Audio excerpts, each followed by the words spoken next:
On today's show, we got a lot to cover here on this Lions Talk by Chat Sports episode here. We're going to get into the latest Detroit Lions news and rumors and the latest info in regarding the trade deadline. As you know, the Lions are in the market for an edge, so we're going to keep you up to date on that throughout the week. We're going to get into the bye week, the importance of it. So good for the Detroit Lions that we had it happen here because reinforcements are on the way. Dan Campbell spoke to the media. We'll get into that. Playoff picture, what is it looking like right now? The Lions with the victory. Power rankings, what does the big media think of our beloved Detroit Lions? And we're going to get into it all right now. Let's go ahead and start with Dan Campbell speaking to the media about the bye week. He says, just focusing on the moment that you're in. Like, hey, man, you've got this. You're going to clean it up, and you've got 5 days off. Lions Dan Campbell said to the mentality against the Bucs, give us all you got and cut it loose with our guys do every game. I just think, hey, man, you ain't serving anything you do, but it's that little extra, what's on the horizon. It's a little clear in the mind and let the body heal a little bit and get right for the last push. Continue on that big push. We'll be here. We got the divisional opponents, 10 games until the playoffs, then it's on. Feels good to get 5-2. I'm pleased with the team. Are things clean up? Yes. There is, but they're doing good. He's correct. Let the body heal. We have had a injury plague so far. Perfect time for the bye week. Get the victory. 5-2. Now heal, and reinforcements are on the way. Yes, they are. We're going to get into it. That's great news right there. But before we do that, subscribe to the channel. We're on our 100K push right now. That's right, 100,000. We're less than 6K away. If you're one of those individuals not subscribed, hit it right now. Let's get to 100K. Here is the injuries on IR, and a lot of these folks are coming back on defense. Now, Shane Zylstra in the offense is coming back as well. I didn't really want to put on a graphic because it's just one player. Terrion Arnold will be back after the bye week. Kirby Joseph will be back after the bye week. DJ Reed will be back after the bye week. Zach Cunningham will be back after the bye week. Rockison, he that was just a muscle cramp. Marcus Davenport will be back. Malcolm Rodriguez will be back. Not sure on Khalil Dorsey or Daniel Thomas. Rakestraw will not be back. Dan Jackson will not be back. Joshua Paschal. Question marks on that one. It should be close for him. Should be close. What does that mean, folks? Help's coming. And this is what we didn't have this is the difference between last year and this year. We were going into our playoff push unhealthy, banged up. Everybody's getting injured. Hell, even in the playoff game, you had Mika Robertson go down. What's different is now we're getting healthy in the playoff push. Players are starting to come back. That is exactly the opposite of what happened last year, and that's great. Because like Dan Campbell said, we have 10 games to go. A lot of divisional opponents. The next game we face, Vikings at home. We have a real shot to make that push now. To make a nice little run. We do. And you look at the playoff standings right now, and the Lions going into this right now, not too bad. Now, you look right there, and of course, you're going to see the old Green Bay Packers sitting up top. But they're 4-1-1, and they barely beat the Cardinals. They don't look like what they thought they were, right? They are who we thought they were. San Francisco is really banged up. Nick Bosa, they lose him. They lose their stud, LB. But that division's tough, too. You think they're going to fight each other off. Philadelphia Eagles, we got to face them. I think the Lions will beat them. We already beat Tampa Bay. Seattle Seahawks is doing really well, but again, they're in the West. I think those guys cannibalize each other. Same with the Rams. The Bears, we're better than the Bears. We got to face them anyways. Lions are sitting pretty, but there's a lot of good teams. 4-1 and a ton of 5-2s. Not bad. Again, the NFC North. The Packers are in charge of the division right now, right? They got that there. But at the same time, the Lions are 5-2. We're on the bye week. And the rest of the NFC North has got to play this weekend. So we get to sit back and watch these guys go at it. I think the Lions have a shot, most definitely, to win the NFC North. I do. And we'll get into the power rankings in a minute. But where do you guys rank the Lions? 1 through 32.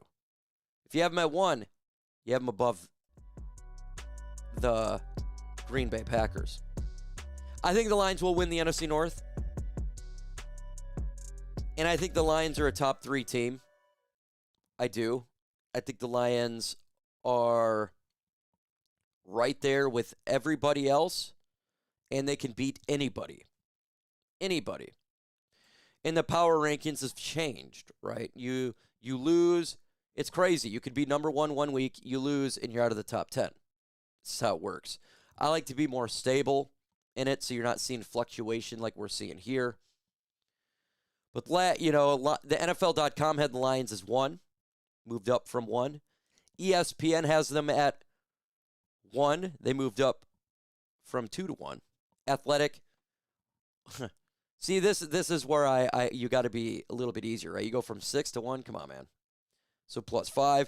So if the Lions lose, they'll probably go down to like 15. The Ringer, they stay in the same there. Yahoo Sports, the same. I respect that. Sports Illustrated, just 1 difference. CBS Sports, Pete Prisco, 1 difference. USA Today, fluctuation like crazy.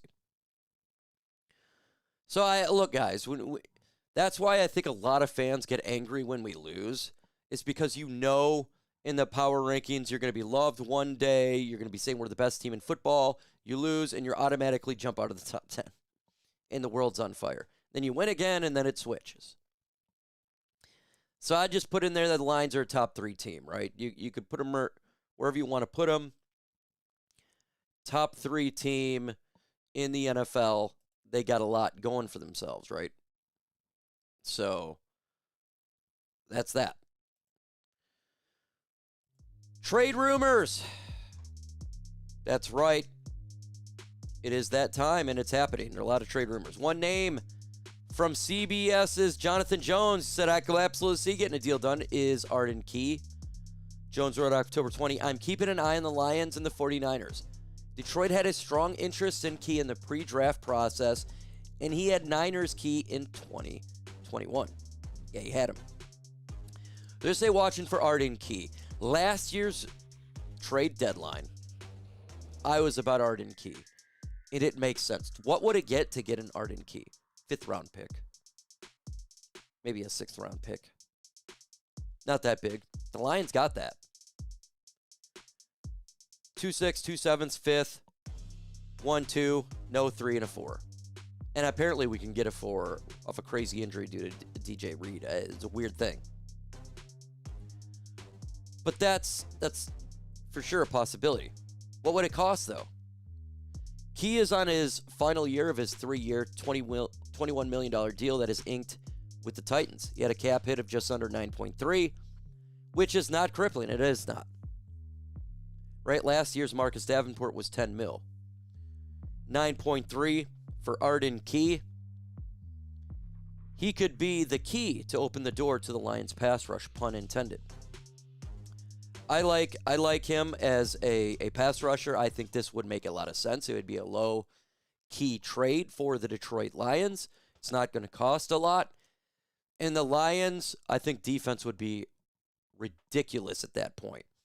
Key, Davenport, Mohammed, Paschal in a rotation. Yes. Please. That is something I can hang my hat on. And I tell you what, if they make a move like that, the Detroit Lions power rankings would be even crazier. I think they would probably jump to 1 on a lot of people's power rankings if they made that trade. So what do you guys think? Should the Lions make a trade? And if they do, where would you rank them? Let me know your thoughts. Mike Payton from A to Z Sports has another name. He said that the Lions should look at here. He says, let's start with why the fit is. So it's really simple for that. The best edge rusher available or trade right now, without a doubt. Former 18th pick. Only 26. A lot of upside. Starter opposite of Aiden Hutchinson. It's the Lions' chance to grab a guy that can be re-signed and can grow with the team over time. They're not getting that elsewhere. Remember, we drafted Paschal, right? So, and he hasn't done anything, so you can bring in him, extend him, and not extend Paschal. That would make sense if they want to go that route. What would it take? According to Peyton, he's saying a 4th-round pick, and that would be perfectly fine. That's not going to cost a lot at all. And I think that could get it done. Now, we don't have one right now, but you can definitely swap picks and all that weird stuff. You know how they can do it, or if you can do it different, but it's not much.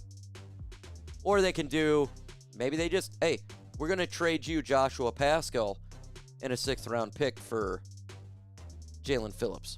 That could be something like that as well.